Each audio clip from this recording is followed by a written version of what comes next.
eto, I think malaking development itong nangyari kay dito sa ginawang statement ni Romualdez.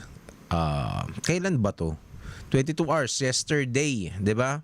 And medyo ano yung pagkakalabas niya, 'di ba?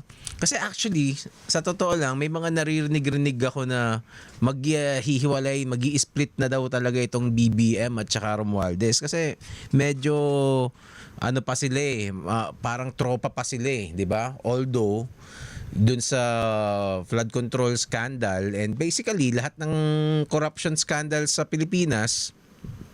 Kasi malamang hindi lang naman yung DPWH ang may scandal na ganun eh. Yun lang yung nabuking ngayon. But for sure may mga iba pa dyan. Pero dito sa dun sa issue na yun, basically si pangalan doon, si Zaldico, 'di ba? A few days ago was already caught. Hindi pa siya naiuwi kasi nandun pa siya sa Czech Republic, may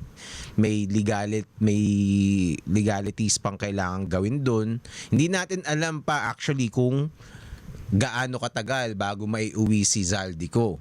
Pero dahil nahuli na siya, malamang medyo kinabahan itong ating butihing ex-House Speaker Romualdez. Okay? Si Boss Martin. Hayop ka, Boss Martin. Okay, so ngayon nagpalabas siya ng statement kasi saktong-sakto to a few days after nahuli si Zaldico, 'di ba? Zaldico at saldi mo at saldi nating lahat. Okay? So itong ngayon hindi ko pa napapanood to actually. Hindi ko alam. Pero from what I know, yan nakalagay basically nilalabanan na niya si BBM, which is of course everybody knows kamag-anak niya, pinsan niya. Okay. So ngayon panoorin natin ang kanyang statement. Huy! Bakit ayaw? Di pa tayo dito. Yan. Bakit wala? Aba, matagal. Ayun. Ulit. Yan, tuloy. Pucha. Magandang araw sa inyong lahat. For a long time, I chose to remain silent. I did so out of Hop. respect. Teka, hindi naririnig. Balik. Okay. Process. Okay. I did so because Okay. Balik. Okay. araw sa inyong lahat.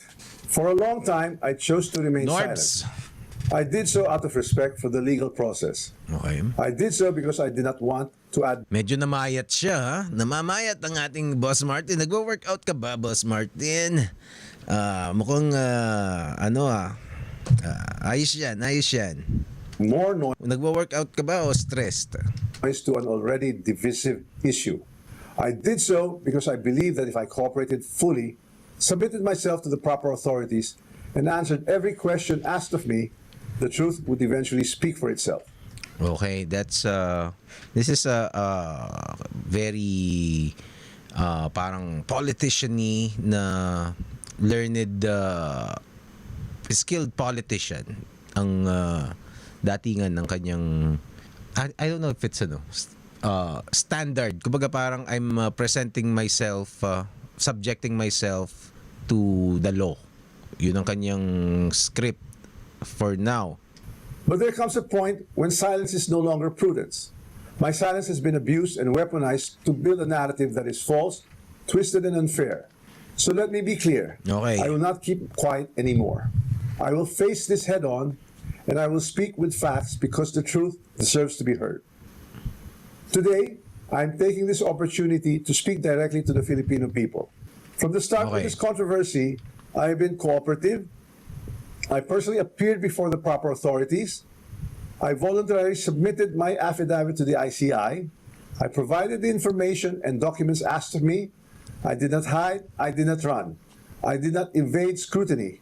I faced it head on within the proper channel because I know there is no evidence that proves I committed plunder, conspiracy to commit plunder, or any similar offense that the Ombudsman may be contemplating against me. Okay, so basically he's claiming innocence from the get-go, okay? But of course, that goes against the allegations. But of course, let's make it clear, allegations pa lang talaga yung mga sinabi dun sa tawag dun sa Senate hearing, 'di ba? Yung mga bag pati yung kay Zaldico, 'di ba? Yung mga binanggit ni Zaldico at saka yung binanggit ni na Alcantara, 'di ba? So, kasi ang sinasabi nila nagdadala daw sila ng mga mali-maletang pera sa bahay nitong niyan si Boss Martin at saka ni Zaldico. Pero itinuturo rin nila na sangkot pa rin si BBM doon, 'di ba? So, it's medyo kanya-kanyang ano na to. 'Di ba? Kasi si Zaldico, BBM at saka si Romualdez, basically sinasabi nila ng mga tao na kayong tatlo 'yun 'di ba? Magkakasabwat kayo. Pero ngayon, abangan natin mamaya baka sabihin niya, parang hindi kami, lahat sila sinasabi, hindi kami, hindi ako 'yon. Except for Zaldico kasi umamin na siya. Pero ang sinasabi niya, ano lang siya, parang mediator lang siya. Bagman, parang ganun ang dating. So, hindi talaga siya yung hindi siya yung boss, final boss. Naikinabang din siya pero hindi siya yung final boss. 'Di ba?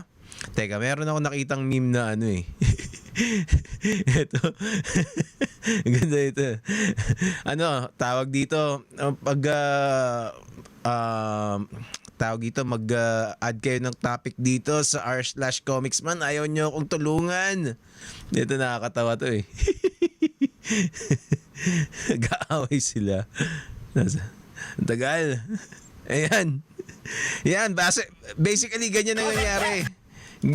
Ganyan yung nangyari sa kanila. Lahat sila, supposedly, magkakakampi sila o kaya magkakasabwat sila. Tapos ngayon, nagkalaglagan na. Nung una, medyo hindi pa naglalaglagan si BBM at saka si Romualdez eh. Parang ginigipit nila si Zaldico. Si Zaldico, based dun sa based dun sa kanilang kasi parang ang mangyayari kung let's say totoo yung mga aligasyon sa kanila, 'di ba? Si Zaldico, kumbaga parang tayong tatlo magkakasama, tayong tatlo yung magkaka sosyo dito, tayong nakikinabang. Tapos nung nagkabistuhan, si Zaldico lang yung yung malilintikan, 'di ba? So, kaya si Zaldi ay wala siyang choice kundi tablahin itong dalawa, si Romualdez at saka si BBM. Okay? So, okay. Siguro AI na to. Okay, tuloy natin. And because I have nothing to hide, I am today authorizing the immediate public release of the affidavit I submitted, together with all supporting information, so that the Filipino people can judge for themselves who has been transparent and who is simply being politically targeted. Teka, ano yung affidavit na yun? Kasi affidavit, parang declaration lang yun eh. Anong affidavit? May hanap tayo ng bank records, 'di ba? Anong klaseng affidavit? Baka 'di ba kasi yung affidavit parang affidavit of loss, 'di ba? Parang pinapatunayan mo lang, sinasabi mo lang na nagsuswear ka lang na nawala yung kung ano man yung loss na yun, kung ID man yan or what. Pero kung sa kanya affidavit na siguro affidavit na sasabihin niya kung sino yung mga kasabwat niya, 'di ba? Anong silbi nun, 'di ba? Not much, 'di ba? It's not exactly nothing, completely nothing, but there's not really much in there. Now let us address the most absurd accusation of all. Absurd. Okay, absurd. That I am supposedly the mastermind of this corruption scheme. Okay. How can I be the mastermind? I was the former Speaker of the House of Representatives, but the House... Yun ang nga. Exactly. Yun ang isang dahilan. Pero pakinggan natin. I'm sorry, Mr. Romualdez, but hindi mo naman siguro ako masisisi, di ba? Na gano'n na may isip natin. But of course, you are now being you're trying to speak your side, di ba? And one day, hopefully, you get to prove your innocence in court kung kaya mo, 'di ba? So but let's continue. But kumbaga, being the Speaker of the House, that puts you into power to be able to pull off that yung sinasabi mong absurd na gawain, 'di ba? Only very, very powerful people in the government can do that. Hindi naman kayang gawin ng barangay captain yan eh. 'Di ba? So, it's, yun talaga. Yun ang isang dahilan kung bakit ka mapagkakamalan. Kasi, Speaker of the House ka. 'Di ba? House of Representatives is only one part of the branch of government, the legislature. The national budget is not conceived, executed, implemented, bidded out, supervised, and completed by one congressman or even by Congress alone, and certainly not by the Speaker of the House. I want to make this simple and clear. Well, hindi yun eh. Siyempre ang assumption ng mga tao is meron kang influence dahil ikaw ang Speaker of the House. 'Di ba? Yun. Hindi yung technicality. Siyempre, alam naman ng mga tao, at least yung mga nakakaintindi, na hindi saklaw ng Speaker of the House yung may hawak ng budget talaga. Pero ang Speaker of the House at saka yung Congress ang nag-decide ng budget ng annual budget ng sila nag-approve ng mga kailangang budgetan ng gobyerno, 'di ba? And that gives you a lot of power. That gives you a lot of influence kung alin ang babudgetan mo at alin ang hindi. 'Di ba? Alin ang i-approve nyo. So everybody would need to kiss your ass para kung meron kang gustong pondohan, you are one of the top people to please. So that's a lot of power there. It doesn't have you don't have to have control from on the budget secretary or dun sa executive branch na nag-aayos ng budget. 'Di ba? Teka. Norbs, where can I said tawag dito mag-suggest ng topic dito sa sa Reddit. Sa Reddit 'yun. Reddit, punta ka gawa ka ng Reddit, tapos search mo lang yung r/comicsman. Search mo lang yung comicsman, tsaka yung Jamcast. Pwede kayong dito, mag-suggest ng topic. Para pag nag-scroll ako diyan, makikita ko na lang, 'di ba? Kung alin yung trip nyo. 'Di ba? Dito punta ka ng Reddit, tapos search mo lang Comicsman.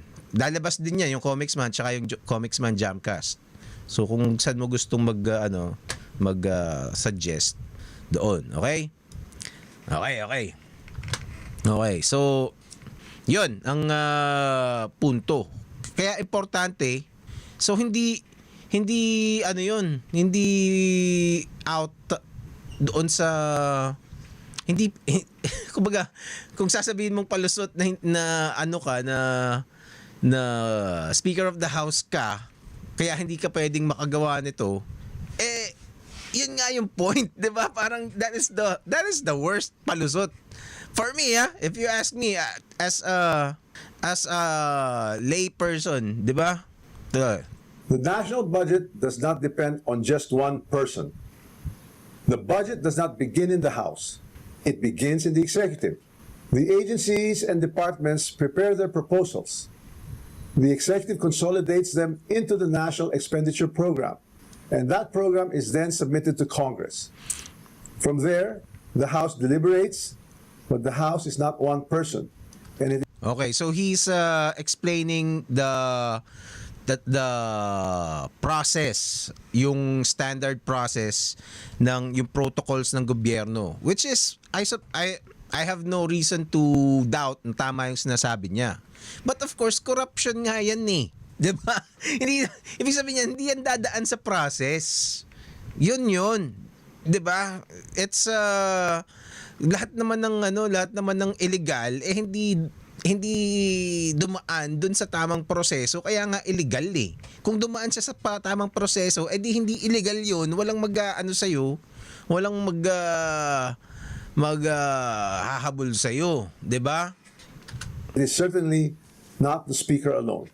It is a collegial body made up of hundreds of members, multiple committees, vice chairs, and institutional processes. In fact, there are around 85 committees, Okay. each with its own jurisdiction, leadership, and members. No speaker can personally control every committee, much less direct the actions of other branches or government agencies. And in the Appropriations Committee itself, there are already more than 100 members. Okay, you have already lost if you're trying to win the hearts of the masses na suportahan ka dito sa statement niya, you've already lost everyone. You've already lost me. Kung kung hindi lang ako nagko-content, hindi ko na papanoorin to. Kasi he's not trying to, he's explaining the process eh. He's explaining technicalities. He's not trying to win people. With many vice chairs and Representative Toby Tiangco, who has been very vocal and upfront on this issue Okay. over the past months, was himself a vice chair of the Appropriations Committee in the previous Congress. So I have to ask, if there were real concerns about irregularities in the budget process, why were these not formally raised during the deliberations or even during the plenary? Sweet tumatawag. Teka. The budget deliberation does not stop in the House.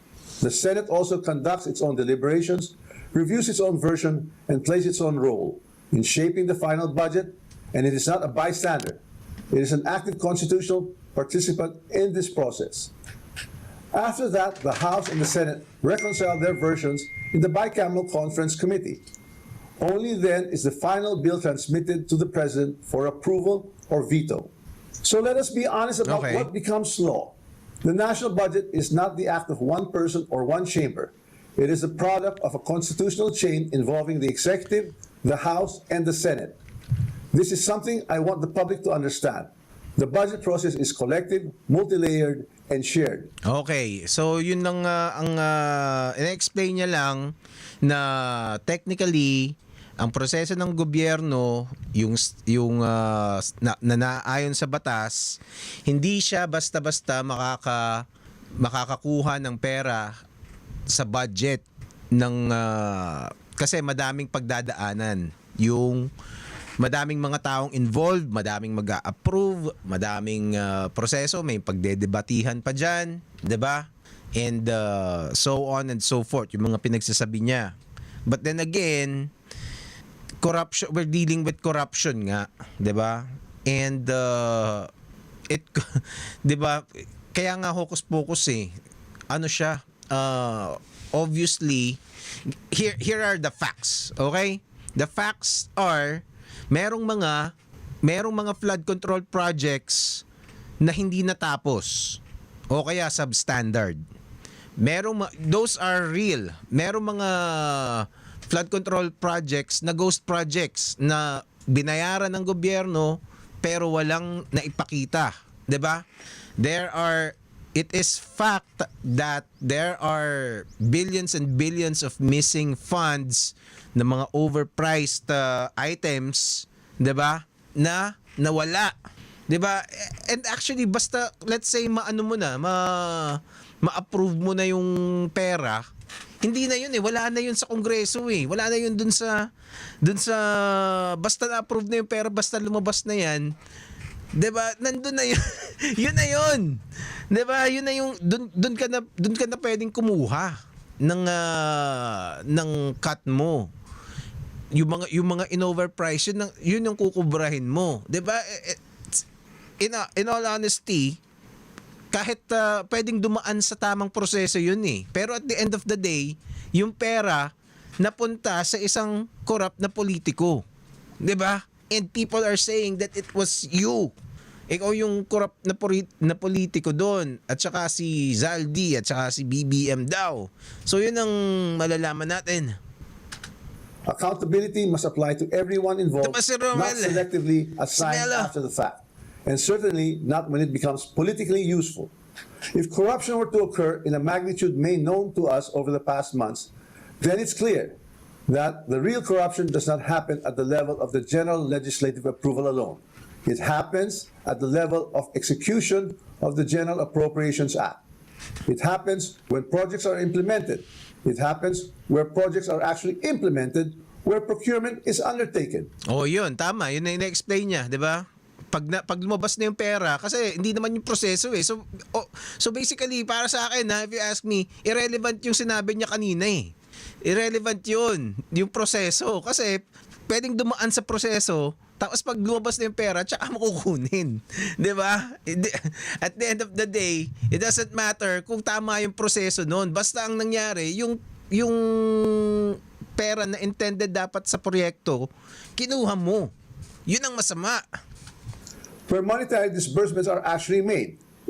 And it happens when substandard projects are passed off as legitimate or when ghost Yan. projects are made to appear real. Yan yung sinasabi ko That is kanina. why command responsibility is far more logically relevant in the executive branch where there is actually supervision, operational control.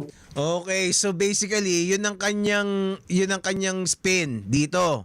Sinasabi niya na since kami sa Congress, yung pagpoproseso ng funds ang tawag dito ang trabaho namin, ang involvement namin sa pagpapasa ng mga project, 'di ba?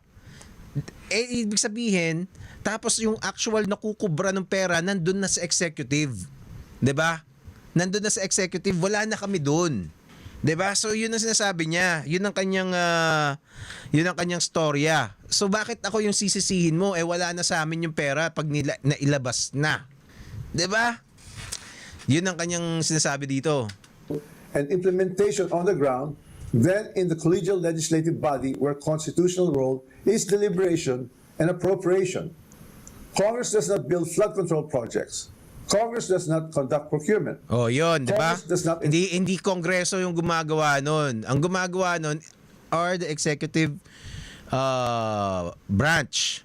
Ang sa Congress, sila lang yung nag-a-approve ng budget. Pasimplehan lang natin, 'di ba? So after naming na-approve yan, ibabalik na ulit namin sa inyo. So kung may magnanakaw dyan, malamang kayo yun, hindi kami. Inspect Yun whether lang yung project sinasabi niya. was actually completed. Congress does not certify whether the work done was substandard or not.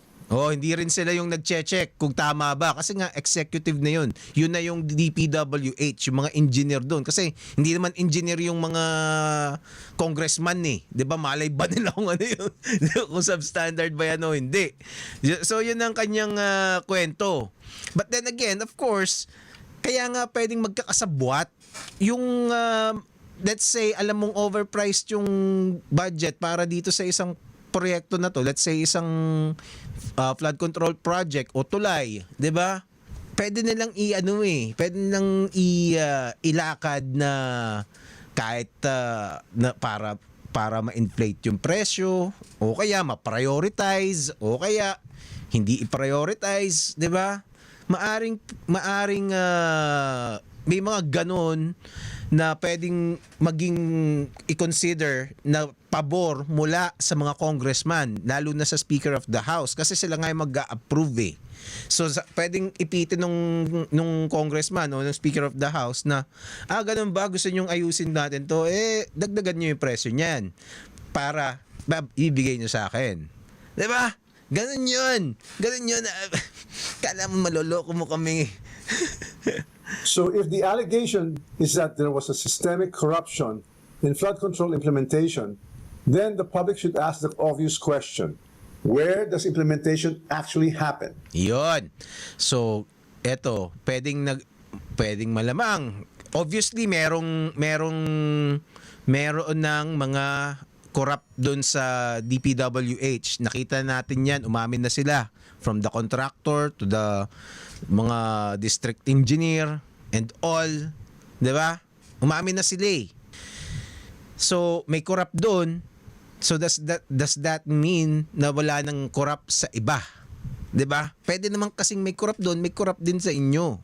'Di ba? Na maglolokohan pa ba tayo? Masyado na tayong matanda para dito. Definitely not in the session hall of the House of Representatives. Here's the simplest way to test that theory that I am the mastermind of this scheme. Okay, tingnan natin. If I were truly involved in a fraudulent scheme of this nature, then the first place one would expect to see that pattern would be in my own district, in the projects most easily associated with me. Okay. So, sabi niya kung siya ang pinaka tawag dito, pinaka-corrupt, 'di ba? Kung talagang corrupt siya, ang sinasabi niya, di sana yung lugar niya yun ang pinakamadaming project na pwede niyang koruptan, 'di ba? Okay. Mamaya natin sagutin 'yun. You would have seen it in Tacloban, but I say this with absolute certainty. You won't see it in my district. My district has 0 ghost and 0 substandard flood control projects. 0. And that is verifiable. Okay. So ngayon, ang mangyayari, kung ganun nga, eto sabi ni Dada, they are a gang mostly on the side with corruption. On the side with corruption. May tao above Martin. Malamang sa malamang. Kasi nga, maaring magkakapantay na sila eh. I don't care kung sino yung nasa taas, nasa baba. 'Di ba? Kung sino yung kung sinong boss nila, kung siya na ba yung boss or what. Basta kung kasabwat ka diyan sa bilyon-bilyones na 'yan, hanggang sa kahuli-hulihang pinakamababang tao na involved, hulihin yung mga yan. 'Di ba? Wala na akong pakialam kung sino yung mas mataas pa sa kanya, pero kung involved lang siya, 'di ba? Di kasama siya doon, 'di ba? Tingnan natin, malalaman natin 'yan kung pagdating sa kung hanggang saan man umabot ito. 'Di ba? Pero so far, yung mga sinasabi niyang mga sabihin nating alibi, although hindi naman hindi naman exactly alibi. Reasoning na lang, yung mga reasoning niya kung bakit hindi siya maaring mapagbintangan na corrupt involved dito doesn't really check out. Kasi maaring wala sa kanila. Okay? Let's say sabihin natin verifiable, walang ghost project at anomalous project sa sa Tacloban. Sa distrito niya. Paano dun sa iba? Kasi speaker of the house siya, 'di ba? Tapos sa kongreso naman kasi may mga tropahan yan eh. Para ma-approve ang isang budget, kailangan mo ng kakampi na boboto na kailangan botohan natin to para ma-approve. So those are soft power na meron lahat ng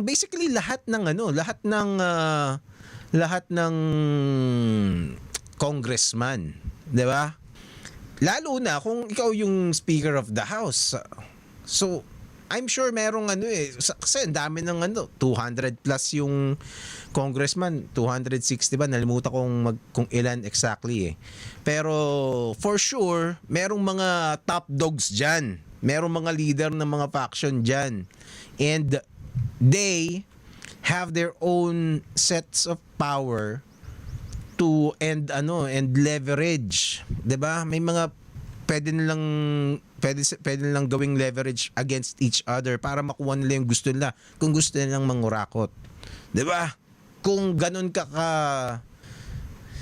dupang, pwede talaga 'yon, 'di ba? And it's not hindi ka mahadlangan nung mga protocol kung magkakaano kayo, kung iisa ang pakay nyo. Yan ang matindi doon eh. 'Di ba? Yan ang malamang kasi magkakasabwat talaga silang lahat. 'Di ba? Kasi yung batas naman maayos naman yan eh. 'Di ba? Inaayos naman yan para maging as airtight as possible.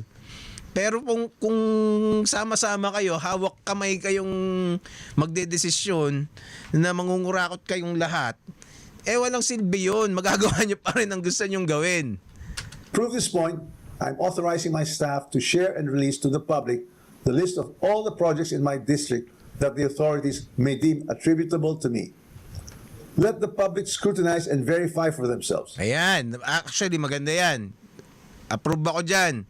Pero kailangan talaga maging honest siya dun sa mga ilalabas niya. 'Di ba? Yun ang...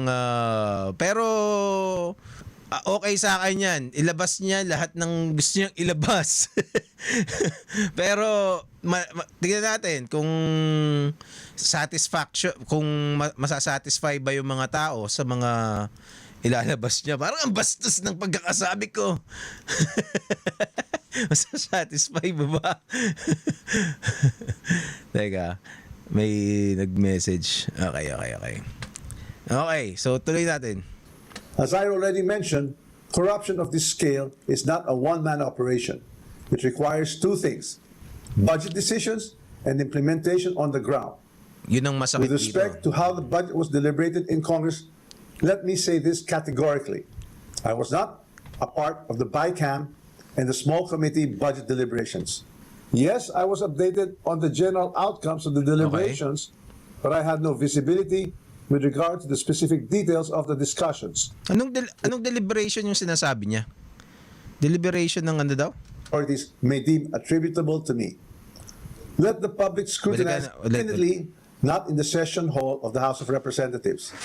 Here's the simplest way to test that theory that I am the mastermind of this scheme. If I were truly involved in a fraudulent scheme of this nature, then the first place one would expect to see that pattern would be in my own district. The projects most easily associated with me. You would have seen it in Tacloban. But I say this with absolute certainty. You won't see it in my district.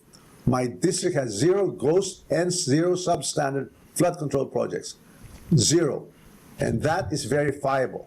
To prove this point, I'm authorizing my staff to share and release to the public the list of all the projects in my district that the authorities may deem attributable to me. Kailan kaya niya i-release? Dapat ngayon pa lang ni-release niya na, 'di ba? Habang kumbaga na-release niya na bago pa siya nag-statement, 'di ba? Para naka-ready na, ngayon pa lang tingnan niyo na. 'Di ba? Dapat ganoon, Boss Martin. Let the public scrutinize and verify for themselves. As I already mentioned, corruption of this scale is not a one-man operation. It requires two things: budget decisions and implementation on the ground. With respect to how the budget was deliberated in Congress, let me say this categorically. Okay. I was not a part of the BICAM and the small committee budget deliberations. But hindi yun ang punto eh. Hindi kasi yun ang punto eh. Yun yung official na ang punto kasi it's out yung labas ng gobyerno, 'di ba? Labas ng yun ang sinasabi niya na hindi siya involved dun sa mga on how the government process yung paglalabas ng pera at saka pag-i-implement. But of course, 'di ba, hindi naman yun wala namang nagsasabi na dun siya gumawa dun siya kumuha 'di ba? Kumbaga outside the government procedures, doon nang gagaling yung corruption, 'di ba? Lalo na dun sa mga pinakamataas na level.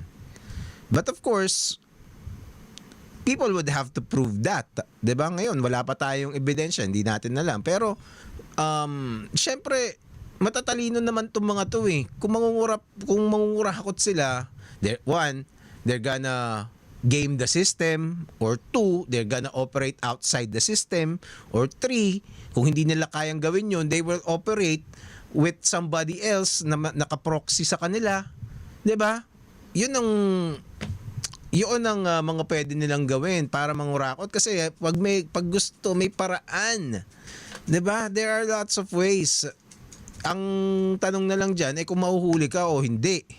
on the general outcomes of the deliberations, but I had no visibility with regard to the specific details of the discussions, Okay. including particular amendments or insertions approved during these closed-door Mga deliberations. insertions. Okay. Records would show that I did not participate in those meetings and I was not privy to what exactly transpired during the deliberations. Okay. However, Kasi pwede naman kasing nakausap mo na sa labas. So hindi ka nakailangan doon sa loob nung hall, 'di ba? Pwedeng ganun kasi. 'Di ba? So hindi pa rin talaga hindi airtight yung mga sinasabi niyang palusot. however, two people were instrumental in making those budget decisions. Chis Escudero and Zaldico. Bana. And once the budget- si Escudero ang naituro niya ba? Okay. At saka si Zaldico, ano na yun eh. it becomes law, the work of implementing flood control projects, or any project for that matter, is solely within the purview of the executive, including Okay. the DPWH, certainly not by legislators. I understand the anger of the public. The Filipino people have every right to be angry because stolen public funds are taxes derived from hard-earned money. I'm not asking the public to look away. I'm asking everyone to look where the evidence points, not where it is politically convenient or politically motivated. So I ask the Ombudsman and the public these questions. Who has been named in sworn testimonies and affidavits? Whose name actually appeared in credible accounts made under oath? If there are sworn accounts pointing to other personalities across the chain, whether in budget deliberations or in implementation, then those leads must be pursued with the same seriousness and the same urgency. Tama. Accountability cannot be selective. Tama. Approve ako dyan. 'Di ba? Isama mo lahat ng mga kawatan. 'Di ba? Kasi actually sa totoo lang, let's say kunyari si Martin, si Romualdez, let's say nahuli siya, napakulong siya. Tapos yung iba nandun pa rin naman, 'di ba? I think tuloy-tuloy pa rin yung problema ng corruption dyan. But I don't know. It's again, hindi pa rin nakakapag-absuelto kay Romualdez itong mga sinasabi niya. But okay yun. Lahat ilabas ng ombudsman, lahat ng mga napaghihinalaan. Ewan ko may matira pa sa gobyerno pag ginawa yun. 'Di ba? Yun ang actually yun ang isang masakit para sa mga mamayan, 'di ba? Yung malaman mo na 'di ba, let's say kung if your, let's say, wife is cheating on you or basta niloloko ka, yun pinakamasakit siguro yung yung asawa mo niloloko ka pala. Yung tamang hinala, alam mo na tamang hinala ka lang, masakit na yun eh. Pero pag yung nabulat-lat pa tapos nalaman mo lahat ng detalye, 'di ba? Lahat ng mga sinabi nila, lahat ng mga lahat ng details ng relasyon, 'di ba? Yun mas masakit 'yun. So, yun ang pag ginawa ni na Romualdez yun, pero kailangan mong harapin, 'di ba? Kahit masakit, lalo lang magagalit yung mga tao. For months, I chose silence because I believe in our legal system and in the rule of law. But my silence is now being exploited with politically engineered and fabricated narratives. Okay. What's even more disturbing, and this is something that cannot be ignored, is that there are emerging indications that certain sectors are attempting to weaponize individuals, including Zaldico, to construct a narrative that serves their own interests. So when Matagal na naman yun. Okay. So, again, like I said kanina, malamang nagbigay siya ng statement kasi nahuli na nga si Zaldico. 'Di ba? Kaya kailangan niyang magbigay ng statement preemptively. Kasi hindi pa nakakapagbigay ng statement si Zaldi, hindi pa siya naiuwi dito eh. Once na naiuwi si Zaldico, for sure maghihiring na naman 'yan. Hindi ko alam kung gaano kadaming hearing ang gagawin nila, 'di ba? So, malamang doon siya didikdikin. So, medyo umaalalay na tong si Martin. alam ko parang inaano na siya eh. Parang may whole departure na ata sa kanya or what? Something like that. Hindi ko alam kung approved na. You can check out later. Pero parang binabantayan na rin siya. Kasi si Zaldico ilang buwan din, halos isang taong nagtago, 'di ba? Buti nahuli. Pero at least alam na natin na pag nakayang hulihin talaga, 'di ba? So si Romualdez kasi ang feeling ko wala talaga silang panalo kasi unanimous ang galit ng mga tao eh. Kay Pink, kay admin, kay DDS, galit lahat eh, 'di ba? At least let's say si Sara may mga galit sa kanya, gusto siyang ma-impeach, pero may kakampi siya eh. Kampi niya yung mga DDS. 'Di ba? Eh siya wala talaga siyang kakampi. 'Di ba lahat kuyog sa kanya. So, 'yun ang matindi. Wala siyang mahihingan ng tulong. When the legal processes is being used against me as a political demolition job, then I will have no choice but to defend myself. And I will defend myself fully. Yun ang dapat niyang gawin. Huwag na siyang tumakas. Kung nagbabalak man siyang tumakas, that would just worsen everything. Sumuko siya at kung kakasuhan lang, 'di ba? Harapin niya lahat ng kaso dito and that would make it a lot easier for everyone and a lot better sa kanya kaysa naman ma-stress pa siya kakatakbo, 'di ba? So okay na 'yun kaysa maging fugitive ka katulad ni Zaldico. I will not allow myself to be turned into the scapegoat so that others who are actually accountable can walk away clean.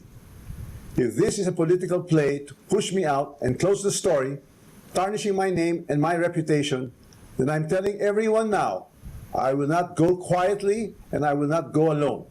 I will not be the fall guy for other people's corruption. I have been in public life long enough. I have seen enough. I have heard enough.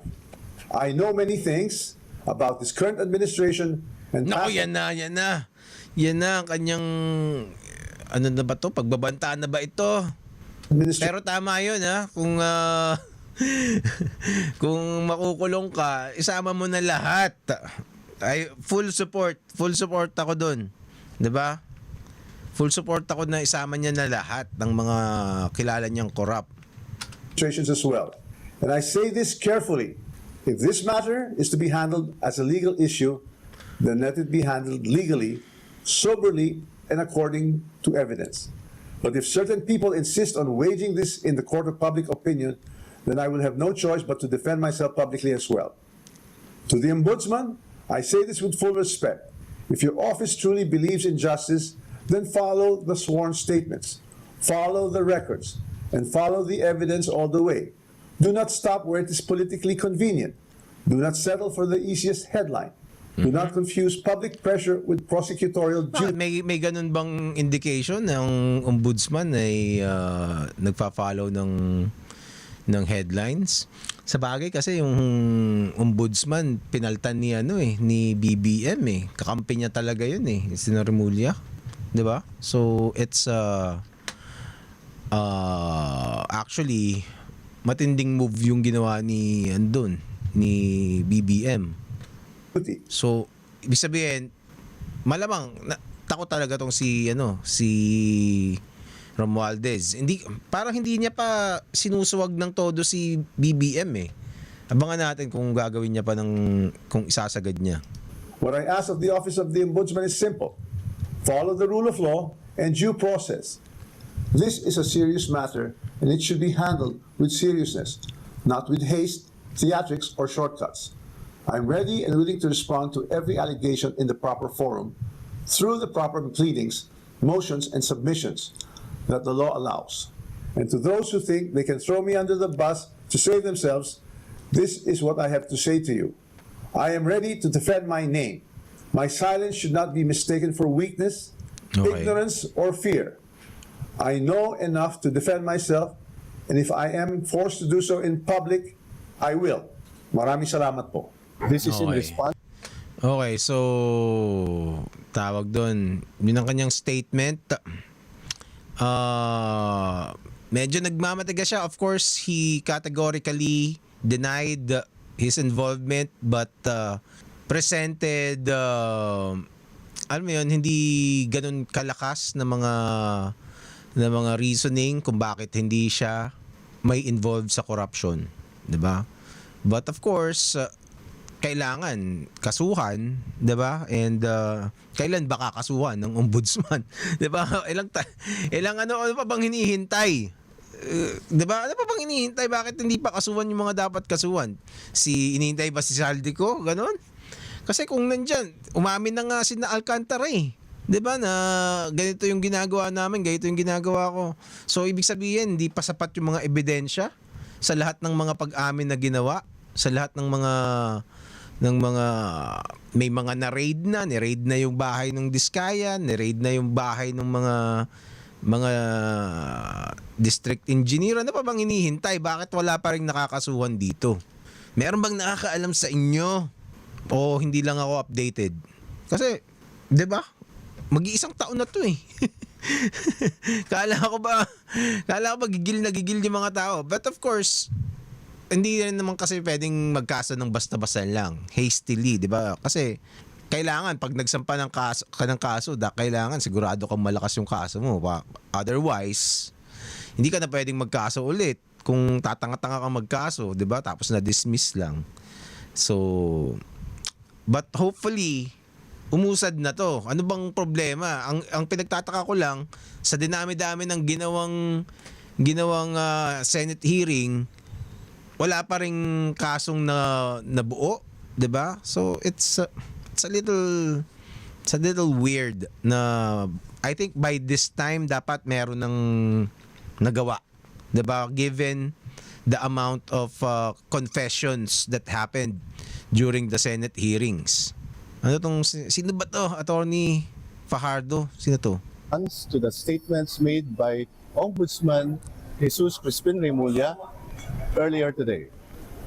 First, later Representative Ferdinand Martin G. Romualdez is not barred from leaving the country.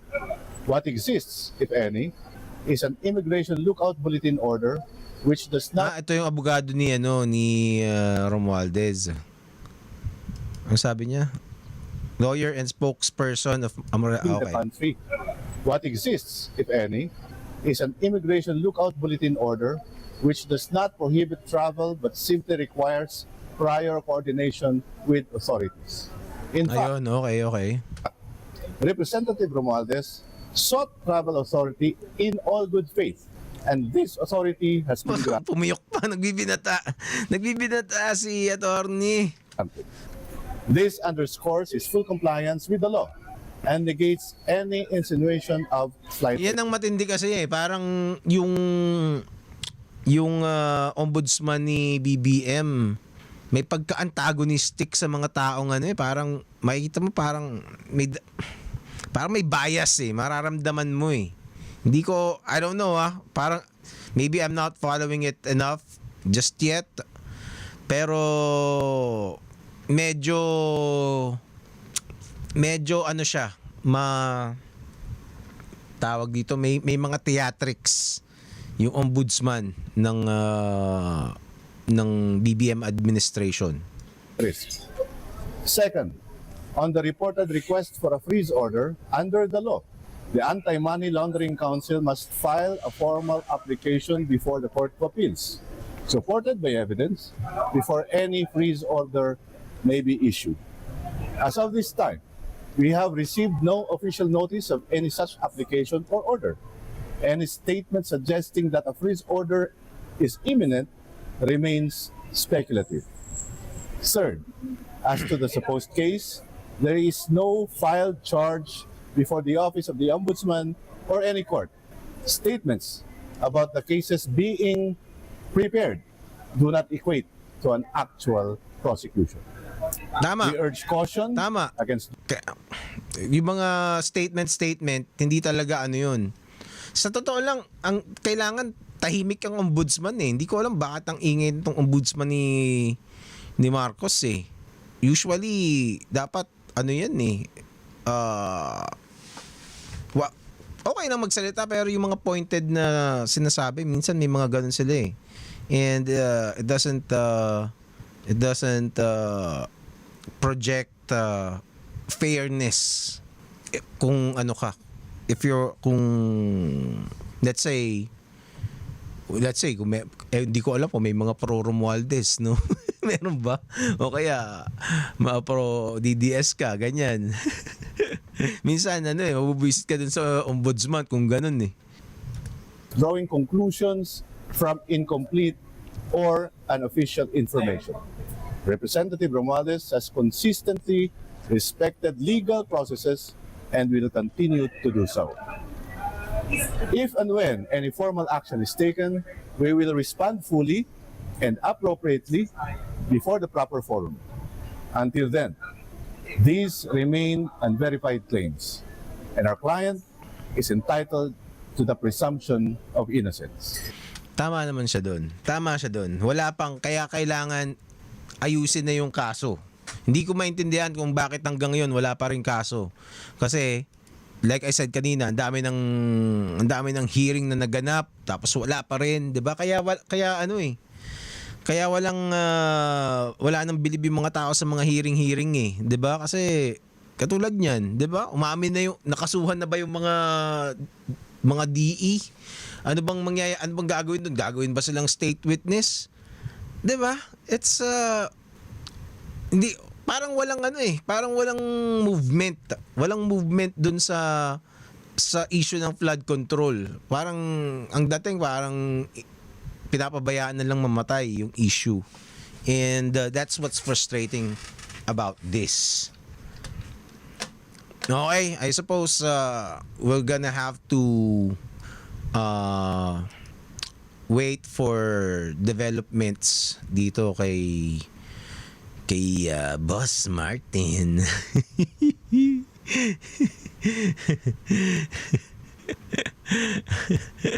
Ano ba? Panoorin ulit natin tong nag-aaway sila. Sino ba? Kala ko. Bakit itong isa parang si Ipman. Tapos isa si Romualdez naka-gloves. si BBM. Sa palengke pa nag-away, ang linis ng palengke na to, ah. 'Di ba? Anyway, anong ano natin? Let's